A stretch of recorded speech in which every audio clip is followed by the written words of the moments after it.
Hello. Do I look dead? Because I feel quite dead. Saying it out loud makes me want to laugh and cry and everything. I got into work around 7:10 this morning and I've literally just walked through the door. It is now 10:10. I was meant to work till 2 this morning and I had a whole plan for what I was going to do after. Now, one of those things involved me bringing my recipe book, which I forgot, so I already knew it was going to be slightly altered. What I did not anticipate, however, was me, with no hesitation, agreeing to a shift that ended 8 hours later than originally planned. It's all good. We're here. We're done. My feet are killing, but it's okay. The one thing, though, I was really concerned about was I had ordered some stuff from Block and I knew it was meant to be arriving today, and I'd planned that it would come after I got home. Guess what? This girl didn't come home anytime near where she had planned. Now, I had selected originally to just leave it on the front porch if nothing else, and I got home and it wasn't there and I was very worried. But it's all good. They'd actually put it through the thing and it's all arrived, so I'm gonna try that on because I have no idea in terms of sizing what's gonna fit and whatnot. Anyway, I am knackered. More than knackered. Anyway, bye! Okay, I think I know what this is, but we're gonna find out. I bought a leotard, and this is hopefully to go over that leotard, if the leotard fits and if this fits. We'll find out. Like this, it looks very unexciting, but I'm going to try it on and see how it fits, fingers crossed. Okay, so I never shop online, and this seems to be the reason why. Everything I bought was great in theory. However, sizing. I can never get my size right. I don't know my size. And everyone's always like, just look at their sizing chart. But I don't know any of the elements they need me to know in order to match it to my size. Anyway, the leotard is great, but a little bit too small. But if I went to size up, it would definitely be too big. So I think I'm gonna keep it and just wear stuff underneath. The skirt, beautiful, perfect, a little bit too loose. The problem with that one was you could either get it in medium/large or in extra small/small. So I went for the bigger one, probably should have gone for the smaller one. Now we know. But I do really like it. Now the final thing is sitting here waiting to be opened. They are ballet slippers. Hopefully I got the right size. We will find out right about now. Also, just side note, one thing I really do appreciate from Block is they send this with it, which is a return fill out form,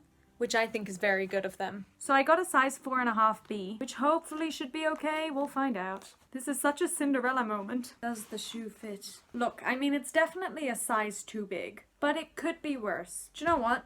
I'm on the wrong foot. Let's try that again. It's definitely still at least a size too big, but it'll do for now until I actually go into the Block shop and try this stuff on myself. I know the lighting's terrible, but that's just my life at the moment. But I have the most wonderful setup right now. I've got my tea, and I haven't had tea, I've realized just now, in such a long time. And I've got a bowl of cut up apples, 2 little caramel pots, even though one of my New Year's resolutions is to cut down on that. But after the day I had, I figured, never mind. My notebook here, my recipe book here, my camera there. Let's do this thing. So my plan was actually to do this last night, and then my second plan was to do this morning before work, so that when I finished work I could go straight to the shops and get what I needed. Because I want to make at least one recipe from this book, because I have 2 days off. So I'd like to do that. And I now have a roasting tin, so that's great. But because of how the day turned out, I didn't have a chance to. So tomorrow I'm going to go shopping and try and cook something. The first thing I'm going to look for in this book is something with carrots, because I have 2 bags of carrots, which I bought at the start of the month hoping to make a carrot soup. And I'm still gonna make a carrot soup with 1 bag, but I still have a whole other bag. So I'm gonna see if I can use any of those up. Otherwise, I don't really have much in my fridge at the moment, so we're gonna go shopping tomorrow.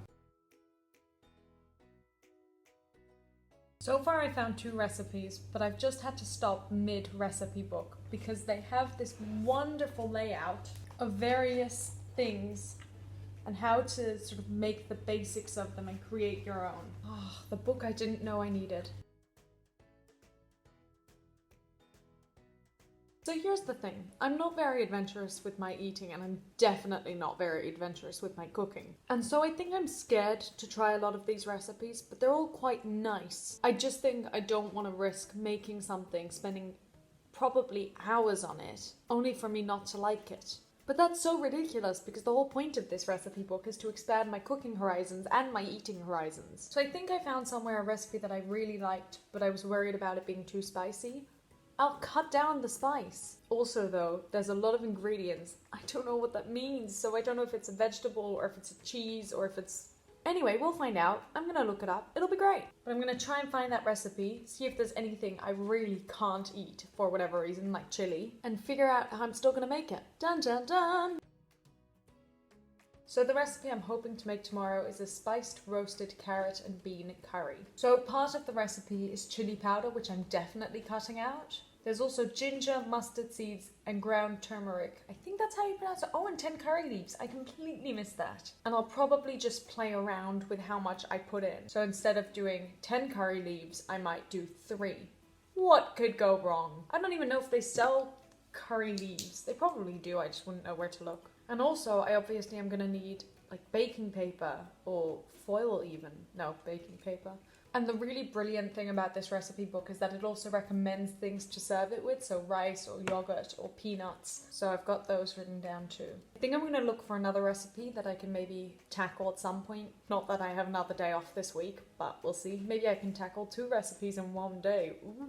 But we'll see how this goes. Also, I just want to say, I know my mum every so often decides to watch one of my videos, and I'm really hoping she's gonna watch this one. She'd be so proud. Or not, I guess, depending how it goes tomorrow. Okay, see you guys later. It's about midnight, I think. I'm gonna go to bed now. But I've just been looking through some of my grandmother's recipes, and I might just make one of those tomorrow. If I can. But we'll see. I've made a lovely list on paper and then categorized it and put it on my phone. But I'm not gonna set an alarm tomorrow. It's gonna be the only day this year that I'm not gonna set an alarm. Oh, that's so funny because it's 2019. Ha! Right, when I'm filming this, it's now 31st of December, but the first half hour. So I still have 23 and a half hours left of 2019. Point is, I'm not setting an alarm tomorrow and I have no idea what time I'm gonna wake up, and we'll just see how it goes. Okay, good night.